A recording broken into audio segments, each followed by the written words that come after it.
And I'd like to ask Mr. Ifadis if he sees any other uses other than electricity production, and also give us his own view on how the biomethane market can develop further and in Greece, and how that can be injected in the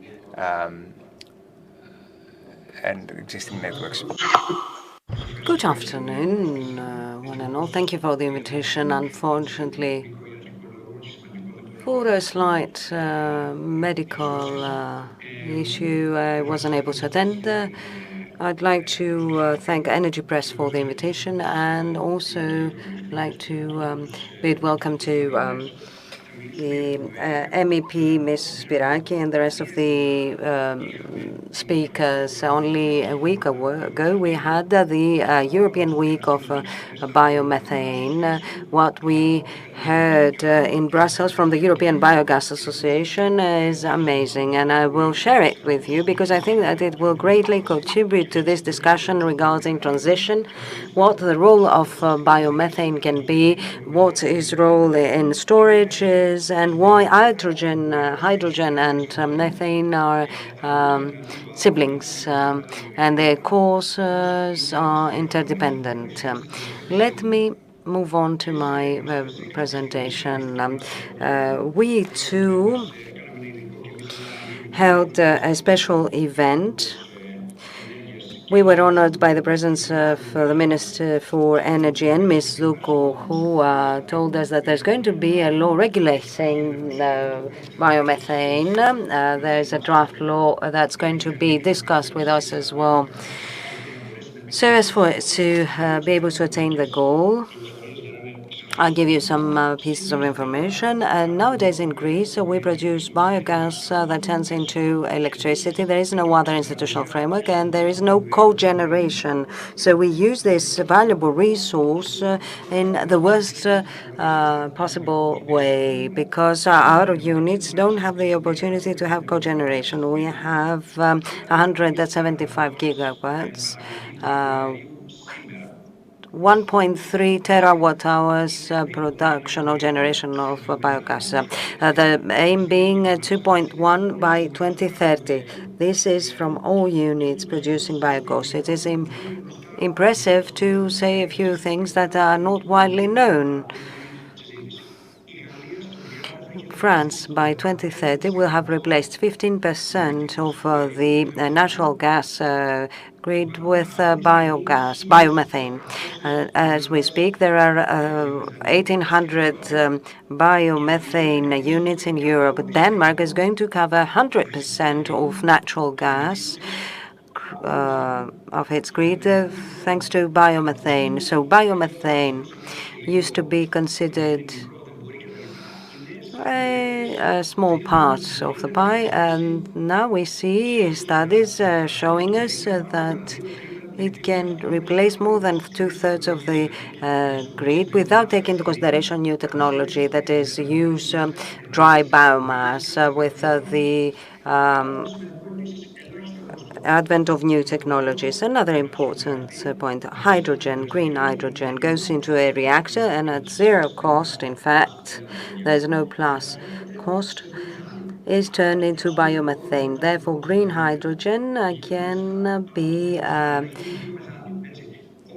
produced, and biomethane can be catalyzed into hydrogen. Therefore, methane and hydrogen are siblings, and they can lead decarbonization. One can turn into the other. What is important is biomethane is here, and it is compatible with everything.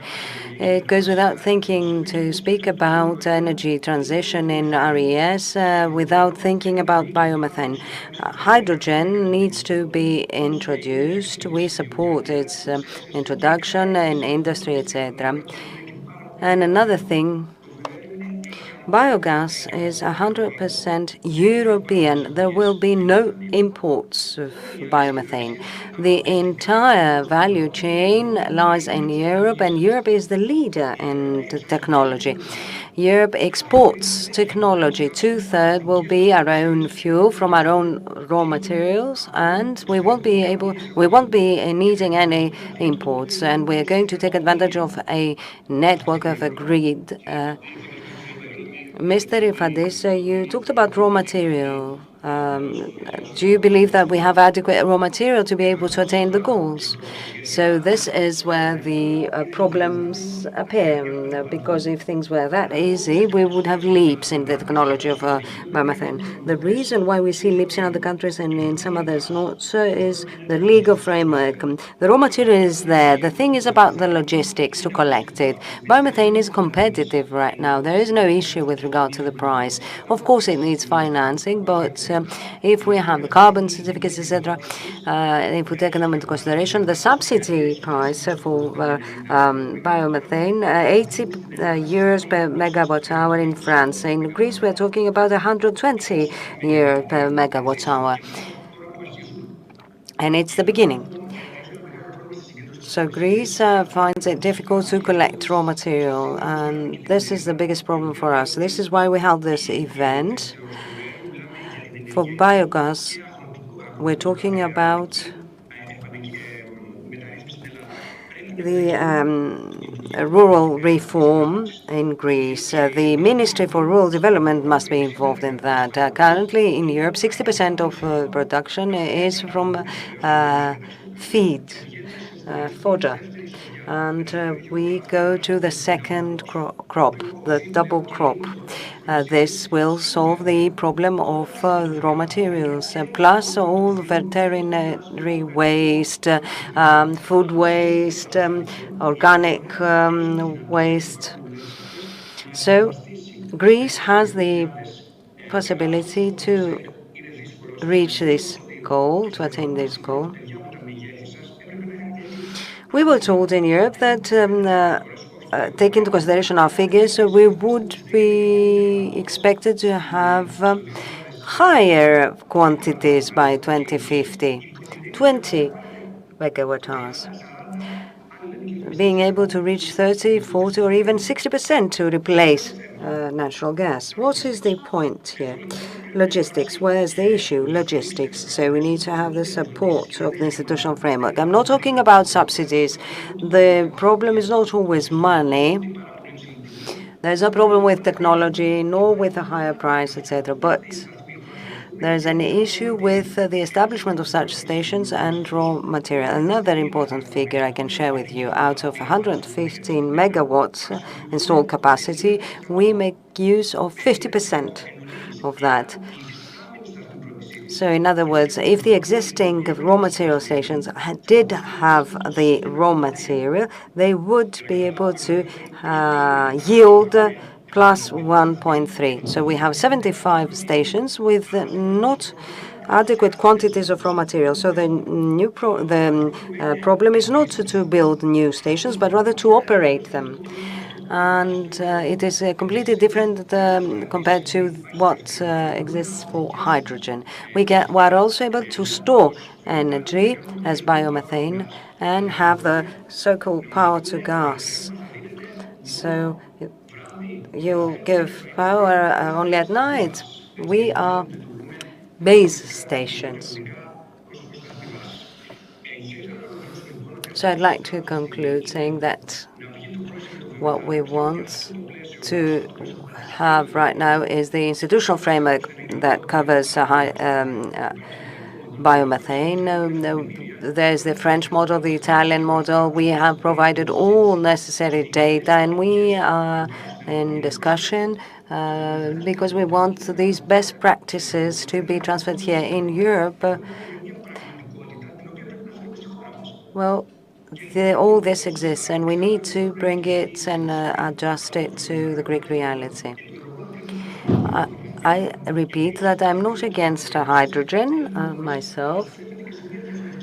Hydrogen, of course, turns towards a different market. I believe that hydrogen will be a main fuel for in the industry, potentially shipping. Biomethane is an obvious important factor for the industry and for vessels. But in any case, these two gases will grow together. This is why we need to plan for both of them. And the framework that will be established for biomethane will be used as the basis, as a foundation for the framework of hydrogen. In Europe, we have one station being built per week. And Northern Europe, vis-à-vis biomethane, we're talking about a very quick pace. But there is no European system that will allow us to define raw materials, etc. We don't have technological issues. We don't have financial issues. We have the issue of raw material here. So here we have a dual role. We generate energy, but we also produce fertilizers, the digestates. We need incentives there. In order to be able to produce biofertilizers as an association, we have been able to share the first data following studies. We represent more than 70% of our the generators, of the producers. So we got digestate, and we saw from nitrogen. If we were to get nitrogen from digestates, we would be able to replace 30% of fertilizers by 2030. By 2050, we would be able to cover all our needs in nitrogen in farming. So all imported fertilizers. Yes, you've mentioned it quite a few times. The key word here is the raw material. If I may, Mr. Andriosopoulos, it is obvious that there is no business case because we haven't proceeded to the source separation. Unfortunately, we can't hear. The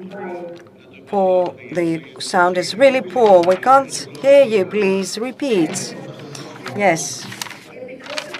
So allow me to tell you, since I'm quite familiar with that subject, because I've had done the report of the strategy of the EU on methane.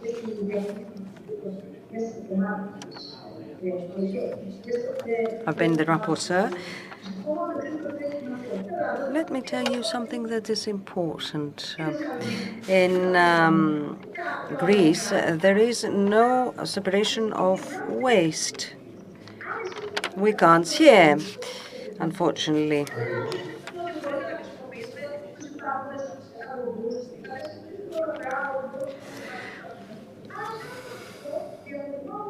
So we need to have the source separation of waste. Unfortunately, the quality of the sound is really poor. We can't interpret. Yes, that's clear.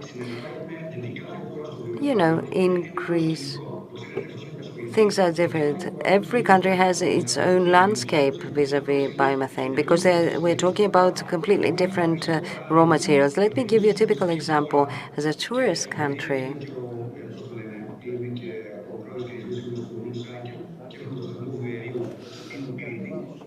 we have a unit in Crete. We have source-separated waste that we collect from hotels. I'm talking about food waste. This is source-separated because big hotels in Greece have waste refrigerators.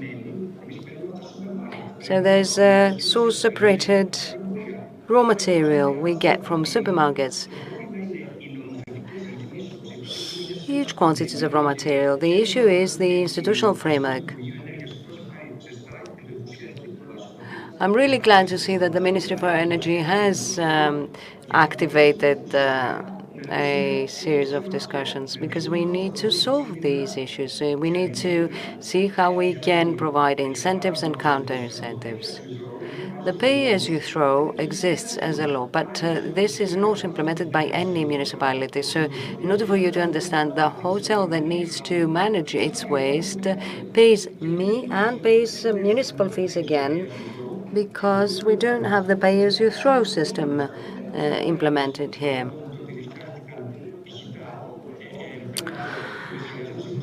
We had landfills planned 20 years ago that turned waste into compost.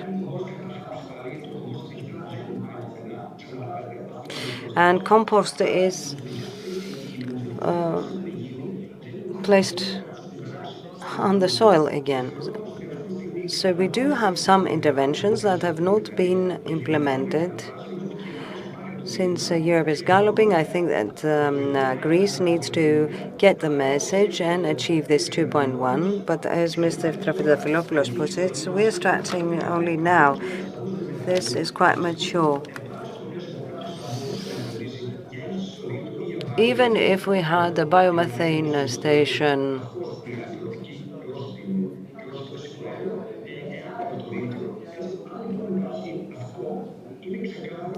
if we have this, it's clear that the first stations of biomethane,